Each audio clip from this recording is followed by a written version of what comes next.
Welcome to the Mr. Shades show. Now, before we get started here, this is just a vlog about some stuff. So first off, let me get a little bit out of the way here before I get into the real meat and potatoes of the video. Halloween stuff is coming soon. I'm just waiting on the logos and I'm just waiting on some stuff and they'll be out right away. So don't worry, they'll be there soon. And with that said, now let's get right into the actual video here. What I am going to talk about right now is Destiny 2. And I just watched the SciptIT video. I will link it down in the description below because I'm probably going to be talking about some stuff they might have... Fuck! Alright. They're going to be... I'm going to be talking about stuff that they have said, and they're going to add context to stuff that I'm saying, so make sure you guys check that out. It'll be linked down in the description. That is SciptIT. Is Destiny 2 worth being a sequel? Or something of the like. Anyway, my thoughts on Destiny 2. Minor improvements across the board. Slight changes to it. Like, all the subclasses have been minorly tweaked, so you get new super abilities, new stuff like that. Basically, that was... I didn't really expect them to do that, but I expected more. When they said new subclasses, I thought, ooh, maybe something different will happen. Maybe there will be more. And unfortunately, there wasn't that much of a difference, let's be honest here, guys. And I guess I'll talk about some of the stuff that draws people. So, the PvP. If you like Destiny's PvP, if you liked Halo's PvP, you will like this. It's practically the same as Destiny 1. It feels a little slower and a little less chaotic, so I kind of like it more because it lets me get my bearings more, and I feel like I'm more in control of the match than it just random chaos every now and then. And then there's a couple balancing issues. Some of the exotic weapons, Might Multi-Tool, I'm looking at you, kind of make it a little bit easier for other players to get a quick advantage over others. So if you don't really want that, I'd say skip this. And other than that, Destiny 2, if you liked... Well, I can't even say if you like the original for its storytelling. It kind of changes a lot this time around. It kind of takes away the darkness theme and just kind of narrows it down to one individual race, and I kind of like the more focused feel. That's actually what a word I could use, a sentence I could use to describe Destiny 2 as a whole. More focused.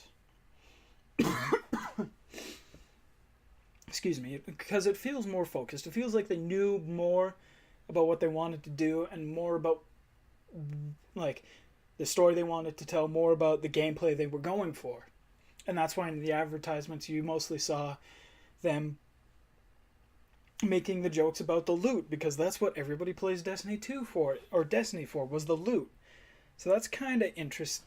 That's what a lot of people will be drawn to. But if you're there to see new things and see how much has changed from the original to the sequel, I say don't buy it. Just watch some YouTube, because it reuses a lot of the assets. Pretty much the same sounds, as far as I know. I never really paid too much attention to the original for soundtrack and in between this one and the last one. But it does feel more focused on like it actually knew what it wanted to be. So once again, I will have to say that... oh yeah, and the companion app is kind of crappy. It's hard to navigate. So there you go, Rowan. You got one guy who knows a little bit more about that. So make sure you guys go and check out the SciptIT Destiny 2 video. I will link it down for you guys. And that's pretty much my opinion thus far on Destiny 2. Let's move on to something else I've been playing now. I've been playing a lot of Shadow of War, Middle-earth Shadow of War. And I'm going to riff mostly on this one. This one's going to be a little bit opinion-based, not really a review, but it's just going to be me kind of riffing and getting my thoughts out there. Let's start with the gameplay. gameplay is pretty much, it feels the same. For those of you who played the original, it will feel familiar to you, but it will also feel more streamlined, more focused, just a little bit tighter around this time. For character progression, it's still it's still got those skill points that you get for your skills you unlock. But this time around, you don't get as many. Like, you get the base skill, and you get the base skill, and it gives you 3 little points, and you can unlock pick one point you want. Like, one of them is poisoning barrels. All right, so you can poison grog barrels from the original, and you originally get that power. So I like that it keeps some of the some of the powers that Talion got very, like, you get it right off the bat. So it's kind of nice, and so it keeps you familiar, and you don't feel like you lose too much through starting a new game. So, like, poisoning the barrels, you can, or no, not poison. So yeah, let me see. I'm trying to think of one that I actually know all the things for. There's,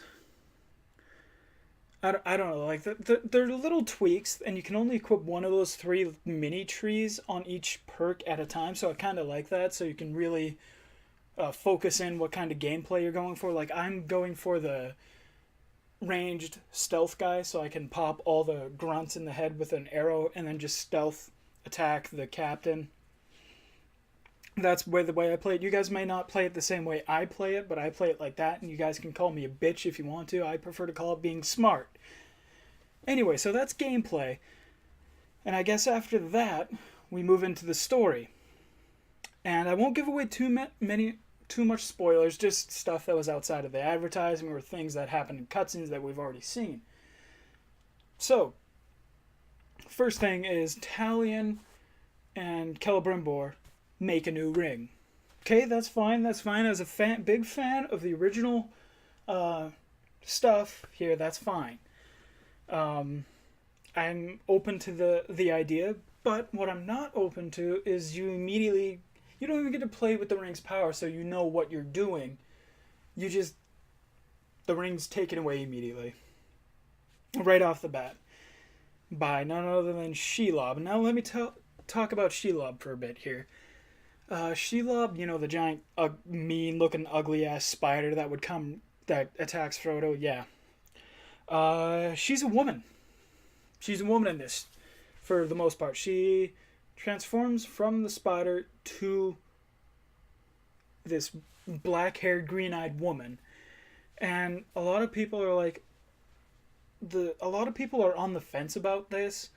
I was too going in, and then when I got to it, I just kind of hated that idea, because the more I was sitting through these Shelob cutscenes, I was like, man, this would have been way cooler if she was just like a spider that was like sitting there, kind of like twitching, making slight movements, like a spider does when they're standing still, but they're talking, like, she's like talking to Talion and Celebrimbor through telepathy.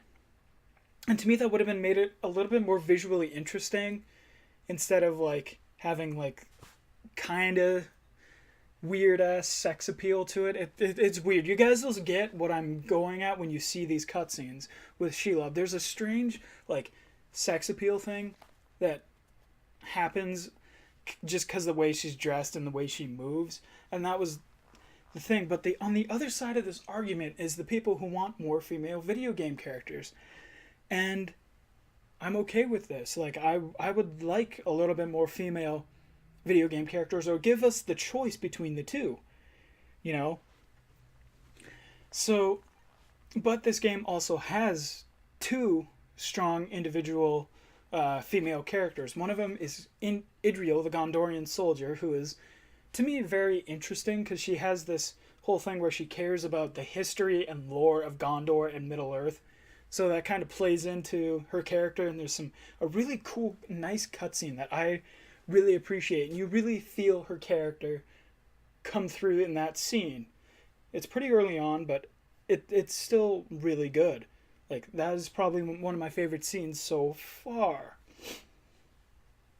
And her character is like doing everything for her country. She's that kind of character, but she's also one who cares about the history and protecting the people and protecting and preserving the history. So it's really interesting to see that, and that was played into a lot in the books and like some other media, but not so much in the Peter Jackson films or in the video games. It was always they just want to kill humans, right? So that's Idril, the Gondorian female, and then there's another female who is I forget her name, Itariel, I think it is Itariel. She's a elf character from Lothlorien. She works for Lady Galadriel, and she's pretty cool. Like, she comes in, she's like, no, she's the one who like kind of slaps Celebrimbor and Talion on the wrist and tells him, hey, you guys can't be doing this stuff you're trying to do, because it's kind of dangerous and it's not gonna work out very well. She's the one that's like being the realist of the group. Like, yes, she's trying to help them and fight, but she's also trying to keep them from being like evil and mean and stuff like that. So it's pretty interesting. She's that kind of character. So these two characters, they're really interesting, and they balance off the your character Talion and your character Celebrimbor. Let's face it, Talion's not that interesting of a protagonist. He is one of those gruff, fucking I hate everything character. Like, he's that depressed, vengeful character. And Celebrimbor is the exact same way. So the two of them, you have these two characters with only slightly different personalities, but their motivation's the same, and they go through the same tropes and pretty much say the same thing. So there's that I don't really care too much for. And of course, all the orc characters are great. I love every encounter I've had with an orc captain and war chief has been unique and interesting. I'm loving how each personality is slight different or completely different, or even like if they're from like the same tribe, they're slightly different from each other. I like that idea. It's really fun to me, and it keeps the game fresh every time you turn it on and you play and you kill a captain. So that's Destiny 2 and Shadow of War. Both games I'm playing through, that I've been playing through right now and having a little bit of fun with. More so Shadow of War over Destiny, but that's just the way I am. So, once again, make sure you guys go check out the Destiny 2 video that SciptIT just put out. Link down below. It'll add a little bit more context to everything that I just said about Destiny 2. And Shadow of War, that was just my own opinion. That was me riffing. So, I guess that's it for this vlog. So thanks everybody for watching the Mr. Shades show.